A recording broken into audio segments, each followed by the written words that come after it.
Welcome. Today we're reading the chapter Peter Breaks Through, of the novel Peter Pan. Now, sit tight and let's get into it. All children, except one, grow up. They soon know that they will grow up, and the way Wendy knew was this. One day when she was 2 years old, she was playing in a garden, and she plucked another flower and ran with it to her mother. I suppose she must have looked rather delightful, for Mrs. Darling put her hand to her heart and cried, "Oh, why can't you remain like this forever?" This was all that passed between them on the subject, but henceforth Wendy knew that she must grow up. You always know after you are 2. 2 is the beginning of the end.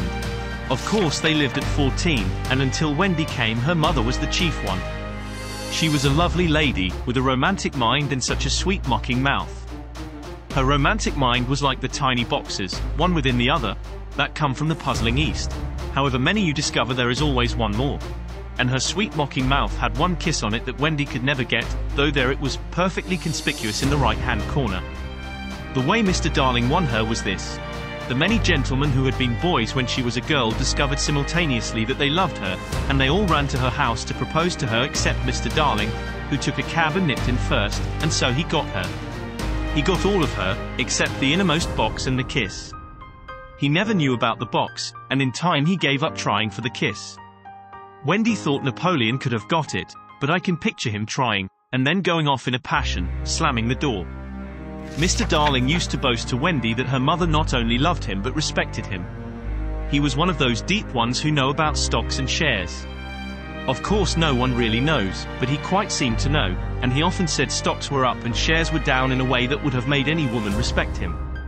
Mrs. Darling was married in white, and at first she kept the books perfectly, almost gleefully, as if it were a game. Not so much as a Brussels sprout was missing, but by and by whole cauliflowers dropped out, and instead of them there were pictures of babies without faces. She drew them when she should have been totting up. They were Mrs. Darling's guesses. Wendy came first, then John, then Michael. For a week or two after Wendy came, it was doubtful whether they would be able to keep her, as she was another mouth to feed. Mr. Darling was frightfully proud of her, but he was very honourable, and he sat on the edge of Mrs. Darling's bed, holding her hand and calculating expenses, while she looked at him imploringly. She wanted to risk it, come what might, but that was not his way. His way was with a pencil and a piece of paper, and if she confused him with suggestions, he had to begin at the beginning again. "Now don't interrupt," he would beg of her. "I have £1.17 here, and 2 and 6 at the office. I can cut off my coffee at the office, say 10 shillings, making 2 9 and 6. With your 18 and 3 makes 397. With 500 in my checkbook makes 897. Who is that moving? 897. Dot and carry 7. Don't speak. My own and the £1 you lent to that man who came to the door. Quiet. Child. Dot and carry child there. You've done it. Did I say 997? Yes, I said 997. The question is, can we try it for a year on 997? Of course we can, George, she cried. But she was prejudiced in Wendy's favour, and he was really the grander character of the two. "Remember Mumps," he warned her almost threateningly, and off he went again. "Mumps £1, that is what I have put down, but I dare say it will be more like 30 shillings. Don't speak. Measles 1.5, German measles half a guinea, makes 2 15 6. Don't waggle your finger. Whooping cough, say 15 shillings, and so on it went. And it added up differently each time. But at last Wendy just got through, with mumps reduced to 12.6, and the 2 kinds of measles treated as one. There was the same excitement over John, and Michael had even a narrower squeak, but both were kept, and soon, you might have seen the 3 of them going in a row to Miss Folsom's kindergarten school, accompanied by their nurse. Mrs. Darling loved to have everything just so, and Mr. Darling had a passion for being exactly like his neighbours, so, of course, they had a nurse. As they were poor, owing to the amount of milk the children drank, this nurse was a prim Newfoundland dog, called Nana, who had belonged to no one in particular until the Darlings engaged her. She had always thought children important, however, and the Darlings had become acquainted with her in Kensington Gardens, where she spent most of her spare time peeping into perambulators, and was much hated by careless nursemaids, whom she followed to their homes and complained of to their mistresses. She proved to be quite a treasure of a nurse. How thorough she was at bath time, and up at any moment of the night if one of her charges made the slightest cry. Of course her kennel was in the nursery. She had a genius for knowing when a cough is a thing to have no patience with and when it needs stocking around your throat. She believed to her last day in old-fashioned remedies like rhubarb leaf, and made sounds of contempt over all this newfangled talk about germs, and so on. It was a lesson in propriety to see her escorting the children to school, walking sedately by their side when they were well behaved, and butting them back into line if they strayed. On John's footer days she never once forgot his sweater, and she usually carried an umbrella in her mouth in case of rain. There is a room in the basement of Miss Folsom's school where the nurses wait. They sat on forms, while Nana lay on the floor, but that was the only difference. They affected to ignore her as of an inferior social status to themselves, and she despised their light talk. She resented visits to the nursery from Mrs. Darling's friends, but if they did come she first whipped off Michael's pinafore and put him into the one with blue braiding, and smoothed out Wendy and made a dash at John's hair. No nursery could possibly have been conducted more correctly, and Mr. Darling knew it, yet he sometimes wondered uneasily whether the neighbors talked. He had his position in the city to consider.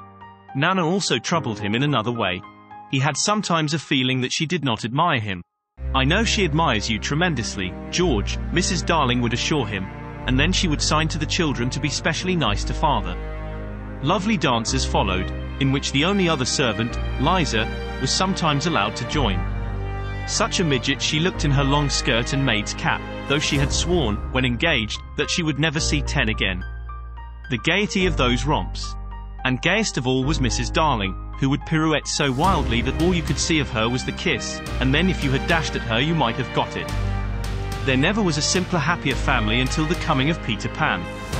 Mrs. Darling first heard of Peter when she was tidying up her children's minds. It is the nightly custom of every good mother after her children are asleep to rummage in their minds and put things straight for next morning, repacking into the proper places the many articles that have wandered during the day.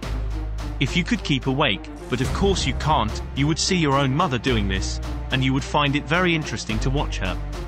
It is quite like tidying up drawers. You would see her on her knees, I expect, lingering humorously over some of your contents, wondering where on earth you had picked this thing up, making discoveries sweet and not so sweet, pressing this to her cheek as if it were as nice as a kitten, and hurriedly stowing that out of sight. When you wake in the morning, the naughtiness and evil passions with which you went to bed have been folded up small and placed at the bottom of your mind, and on the top, beautifully aired, are spread out your prettier thoughts, ready for you to put on. I don't know whether you have ever seen a map of a person's mind. Doctors sometimes draw maps of other parts of you, and your own map can become intensely interesting, but catch them trying to draw a map of a child's mind, which is not only confused, but keeps going round all the time. There are zigzag lines on it, just like your temperature on a card, and these are probably roads in the island, for the Neverland is always more or less an island, with astonishing splashes of colour here and there, and coral reefs and rakish-looking craft in the offing, and savages and lonely lairs, and gnomes who are mostly tailors, and caves through which a river runs, and princes with 6 elder brothers, and a hut fast going to decay, and one very small old lady with a hooked nose. It would be an easy map if that were all. But there is also first day at school, religion, fathers, the round pond, needlework, murders, hangings, verbs that take the dative, chocolate pudding day, getting into braces, say 99, 3 pence for pulling out your tooth yourself, and so on. And either these are part of the island or they are another map showing through. And it is all rather confusing, especially as nothing will stand still. Of course the Neverlands vary a good deal. John's, for instance, had a lagoon with flamingos flying over it at which John was shooting, while Michael, who was very small, had a flamingo with lagoons flying over it. John lived in a boat turned upside down on the sands, Michael in a wigwam, Wendy in a house of leaves deftly sewn together. John had no friends, Michael had friends at night. Wendy had a pet wolf forsaken by its parents, but on the whole the Neverlands have a family resemblance, and if they stood still in a row you could say of them that they have each other's nose, and so forth. On these magic shores children at play are forever beaching their coracles. We too have been there. We can still hear the sound of the surf, though we shall land no more. Of all delectable islands the Neverland is the snuggest and most compact, not large and sprawly, you know, with tedious distances between one adventure and another, but nicely crammed. When you play at it by day with the chairs and tablecloth, it is not in the least alarming, but in the 2 minutes before you go to sleep it becomes very real. That is why there are night lights. Occasionally in her travels through her children's minds Mrs. Darling found things she could not understand, and of these quite the most perplexing was the word Peter. She knew of no Peter, and yet he was here and there in John and Michael's minds, while Wendy's began to be scrawled all over with him. The name stood out in bolder letters than any of the other words, and as Mrs. Darling gazed, she felt that it had an oddly cocky appearance. Yes, he is rather cocky, Wendy admitted with regret. Her mother had been questioning her. But who is he, my pet? He is Peter Pan, you know, Mother. At first Mrs. Darling did not know, but after thinking back into her childhood she just remembered a Peter Pan who was said to live with the fairies. There were odd stories about him, as that when children died he went part of the way with them, so that they should not be frightened. She had believed in him at the time, but now that she was married and full of sense she quite doubted whether there was any such person. Besides, she said to Wendy, he would be grown up by this time. Oh no, he isn't grown up, Wendy assured her confidently, and he is just my size. She meant that he was her size in both mind and body. She didn't know how she knew, she just knew it. Mrs. Darling consulted Mr. Darling, but he smiled pooh-pooh. Mark my words, he said, it is some nonsense Nana has been putting into their heads. Just the sort of idea a dog would have. Leave it alone, and it will blow over. But it would not blow over, and soon the troublesome boy gave Mrs. Darling quite a shock. Children have the strangest adventures without being troubled by them. For instance, they may remember to mention, a week after the event happened, that when they were in the wood they had met the dead father and had a game with him. It was in this casual way that Wendy one morning made a disquieting revelation. Some leaves of a tree had been found on the nursery floor, which certainly were not there when the children went to bed, and Mrs. Darling was puzzling over them when Wendy said with a tolerant smile, I do believe it is that Peter again. Whatever do you mean, Wendy? It is so naughty of him not to wipe his feet, Wendy said, sighing. She was a tidy child. She explained in quite a matter-of-fact way that she thought Peter sometimes came to the nursery in the night and sat on the foot of her bed and played on his pipes to her. Unfortunately she never woke, so she didn't know how she knew, she just knew. What nonsense you talk, precious. No one can get into the house without knocking. I think he comes in by the window, she said. My love, it is 3 floors up. Were not the leaves at the foot of the window, Mother? It was quite true, the leaves had been found very near the window. Mrs. Darling did not know what to think, for it all seemed so natural to Wendy that you could not dismiss it by saying she had been dreaming. My child, the mother cried. Why did you not tell me of this before?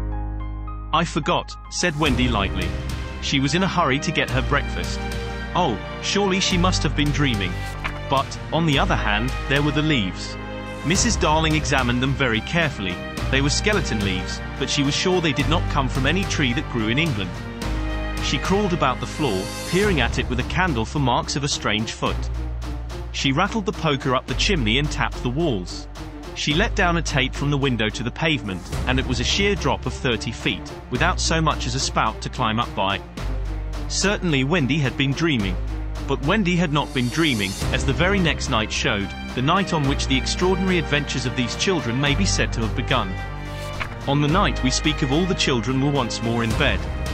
It happened to be Nana's evening off, and Mrs. Darling had bathed them and sung to them till one by one they had let go her hand and slid away into the land of sleep. All were looking so safe and cozy that she smiled at her fears now and sat down tranquilly by the fire to sew. It was something for Michael, who on his birthday was getting into shirts. The fire was warm, however, and the nursery dimly lit by 3 night lights, and presently the sewing lay on Mrs. Darling's lap. Then her head nodded, oh, so gracefully. She was asleep. Look at the 4 of them, Wendy and Michael over there, John here, and Mrs. Darling by the fire. There should have been a 4th night light. While she slept she had a dream. She dreamt that the Neverland had come too near and that a strange boy had broken through from it. He did not alarm her, for she thought she had seen him before in the faces of many women who have no children. Perhaps he is to be found in the faces of some mothers also. But in her dream he had rent the film that obscures the Neverland, and she saw Wendy and John and Michael peeping through the gap. The dream by itself would have been a trifle, but while she was dreaming the window of the nursery blew open, and a boy did drop on the floor. He was accompanied by a strange light, no bigger than your fist, which darted about the room like a living thing, and I think it must have been this light that wakened Mrs. Darling.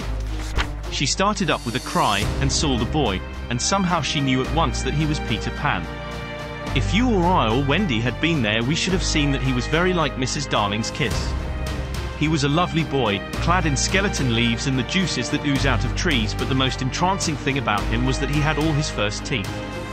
When he saw she was a grown-up, he gnashed the little pearls at her. Did you enjoy today's chapter of Peter Pan? Why not subscribe and ring the bell?